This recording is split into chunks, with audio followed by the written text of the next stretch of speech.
Hello, everyone, and welcome to Written in Blood. My name is John, and today I'm going to be doing a fairly quick review of Joe Hill's short story collection, Full Throttle. And this is his second short story collection after 20th Century Ghost, and he did a collection of novellas called Strange Weather.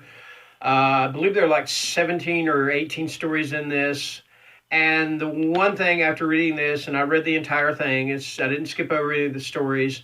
The conclusion I've come to about Joe Hill, at least in my opinion, and it may be an unpopular opinion, is that Joe Hill is not a great writer. Now, that doesn't mean he's not a very good writer, because he is a very good writer. I believe that.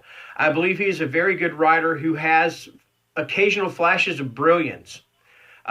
In his novels, for example, that would be Heart-Shaped Box and Nosferatu. And here in his short stories, the main stories that stood out to me are the ones that he wrote that paid homage to other authors and other stories. For instance, Throttle, which is co-written with Stephen King, his dad, which everybody knows that by now. That one pays homage to Richard Matheson and his story Duel, which of course became the movie with Dennis Weaver, and of course about the truck that, just is trying to kill the guy. I mean, just put it that way, it's trying to kill him.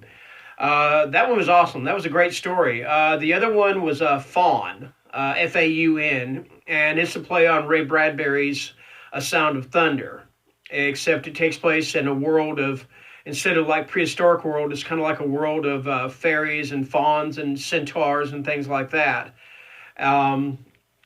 That was really good. I really, truly enjoyed that one.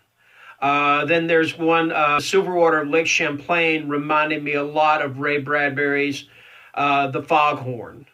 And that one was made into a creep show. The new creep show series is on Shudder. That was made into one of the episodes. In fact, it's the last episode of the last or it's the last segment of the last episode on Creep Show, and that was directed by Tom Savini. Now there is a difference. There's a big difference between the. It has the same premise, but there's a difference between the short story and the show. Okay, like I said, that was really good. And I never felt like that he was plagiarizing. In fact, if you look at the back of the book, and he does an afterword, and he does acknowledgments, and he talks about the stories, he tells you that he's paying homage to these people, to these writers. Excuse me here.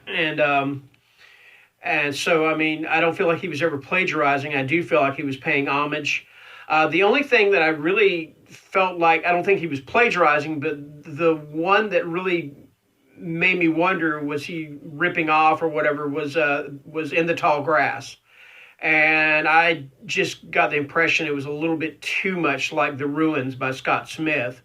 And he doesn't really acknowledge that in the back of the book. Like I said, I'm not saying he's plagiarizing, don't get me wrong. I'm just saying it was a little, in my opinion, it was a little too close for comfort between the two of them.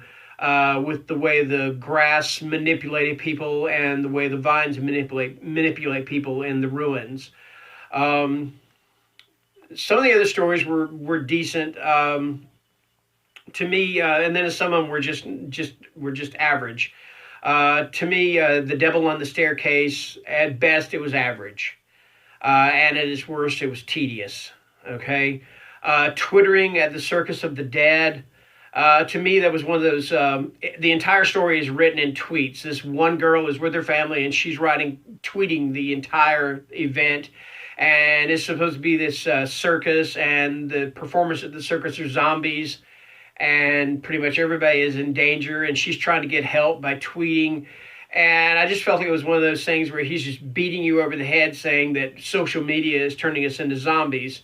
And it is, except it's turning us into zombies that don't eat brains. It's just we're turning into zombies that have no brains. I mean, that's my opinion. But anyway, trying to think of the other story. There was one other story. Mums was really good. I really enjoyed Mums. It may be my favorite story in the book. But yeah, that's my review. And Mums is it's about this kid whose dad is like a survivalist. And, he's a separatist, and it involves the kid's mother and her death. And I don't want to go into too much detail about it. All I can tell you is read it. It's actually a pretty damn good story. So yeah, that's my very quick review of Full Throttle. Based on the stories that he paid homage to other authors and how good they were, I'm going to give this one 4 stars out of 5. If they hadn't been as good as I had hoped they would be, then it would probably be a 3-star book. But yeah, I'm going to up it and say 4 out of 5 stars for Full Throttle. And that's my review. And thank you for watching. And everyone have a great day and have a great weekend. And be safe out there. Bye.